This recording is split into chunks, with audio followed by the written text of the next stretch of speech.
Session 30 Origins and related words. 1. Brothers and sisters, wives and husbands. Frater, brother, sorer, sister, uxer, wife, and maritus, husband. These roots are the source of a number of additional English words. 1. To fraternize, etymologically, to have a brotherly relationship with.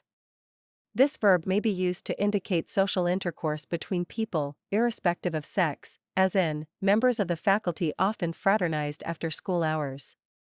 Additionally, and perhaps more commonly, there may be the implication of having a social relationship with one's subordinates in an organization, or even with one's so-called inferiors, as in, the president of the college was reluctant to fraternize with faculty members, preferring to keep all her contacts with them on an exclusively professional basis, or as in, the artist enjoyed fraternizing with thieves, drug addicts, prostitutes, and pimps, partly out of social perversity, partly to find interesting faces to put in his paintings. The verb also gained a new meaning during and after World War II, when soldiers of occupying armies had sexual relations with the women of conquered countries, as in, military personnel were strictly forbidden to fraternize with the enemy. How euphemistic can you get? Can you write the noun form of fraternize? 2. Fraternal, brotherly. The word also designates non-identical, twins. 3. Fraternity, a men's organization in a high school or college, often labeled with Greek letters, the Gamma Delta Epsilon fraternity, or any group of people of similar interests or profession, the medical fraternity, the financial fraternity. 4. Sorority, a women's organization in high school or college, again usually Greek-lettered, or any women's social club.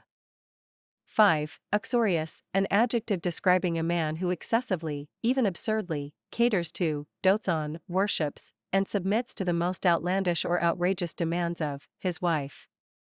This word is not synonymous with henpecked, as the henpecked husband is dominated by his wife, perhaps because of his own fear or weakness, while the uxorious husband is dominated only by his neurosis, and quite likely the wife finds his uxoriousness comical or a pain in the neck.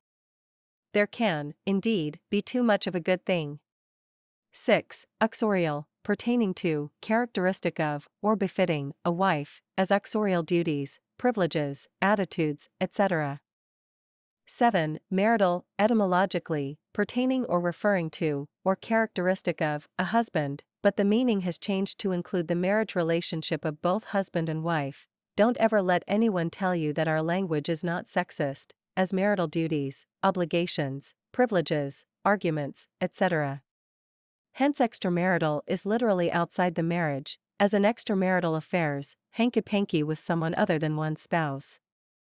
And premarital, Latin prefix pre-before, describes events that occur before a planned marriage, as premarital sex, a premarital agreement as to the division of property, etc.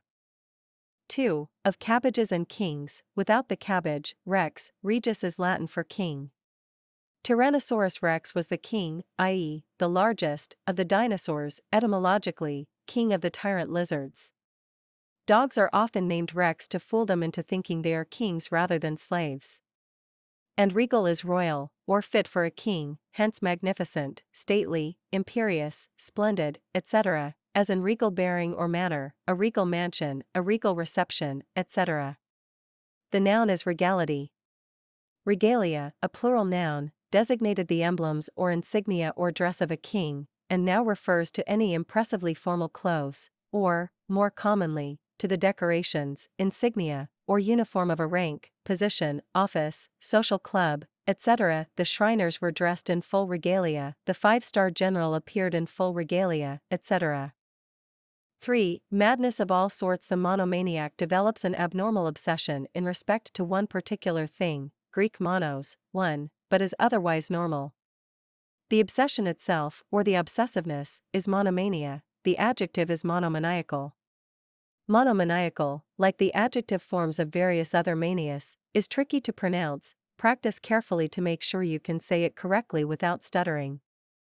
Psychology recognizes other abnormal states, all designating obsessions, and built on Greek mania, madness. 1. Dipsomania, morbid compulsion to keep on absorbing alcoholic beverages, Greek dipsa, thirst. The dipsomaniac has been defined as the person for whom one drink is too many, 1,000 not enough. Recent investigations suggest that dipsomania, or alcoholism, may not necessarily be caused by anxieties or frustrations, but possibly by a metabolic or physiological disorder. Adjective, dipsomaniacal. 2. Kleptomania, morbid compulsion to steal, not from any economic motive, but simply because the urge to take another's possessions is irresistible. The kleptomaniac, Greek klept, thief, may be wealthy, and yet be an obsessive shoplifter.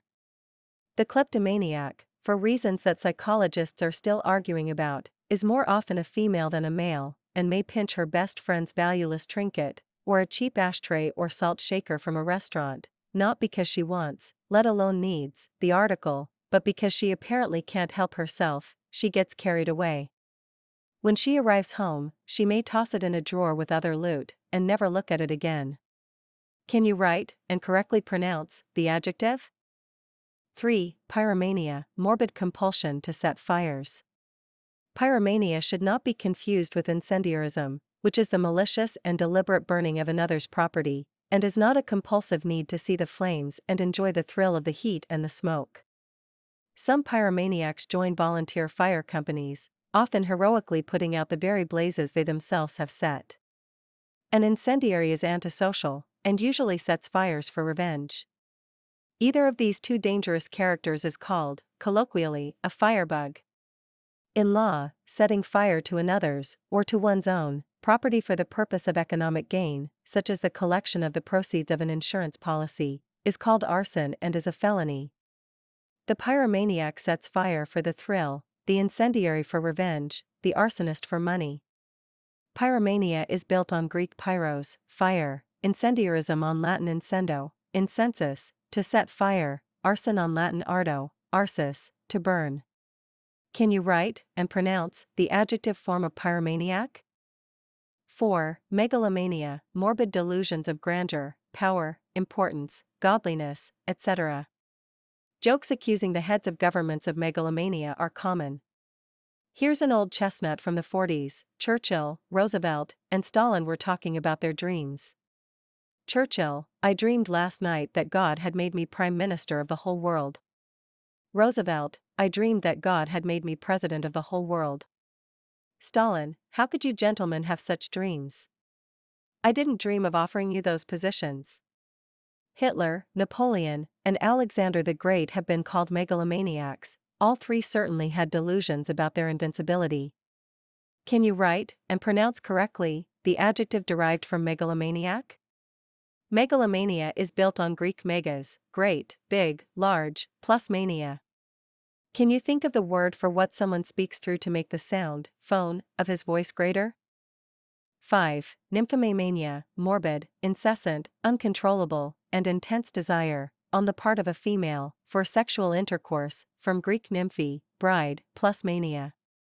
The person? The adjective? 6. Satyromania, the same morbid, incessant, etc. desire on the part of a male, from Greek satyros, satyr, plus mania. The person? The adjective? A satyr was a mythological Greek god, notorious for lechery.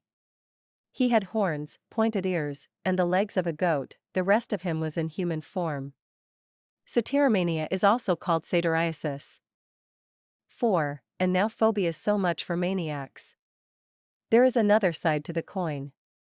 Just as personality disorders can cause morbid attraction towards certain things or acts, stealing, fire, power, sex, etc., so also other emotional ills can cause violent or morbid repulsions to certain conditions, things, or situations. There are people who have a rational and deep-seated dread of cats, dogs, fire, the number 13, snakes, thunder or lightning, various colors, and so on almost without end.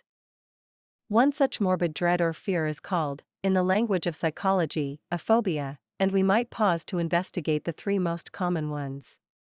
These are, 1. Claustrophobia, morbid dread of being physically hemmed in, of enclosed spaces, of crowds, etc. From Latin claustrum, enclosed place, plus Greek phobia, morbid fear. The person, claustrophobe. Adjective, claustrophobic. 2. Agoraphobia, morbid dread of open space, the reverse of claustrophobia.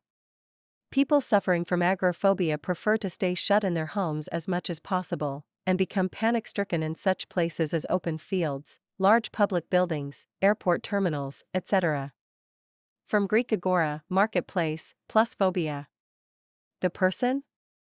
The adjective? 3. Acrophobia, morbid dread of high places. The victims of this fear will not climb ladders or trees, or stand on tops of furniture. They refuse to go onto the roof of a building or look out the window of one of the higher floors. From Greek akros, highest, plus phobia. The person? The adjective?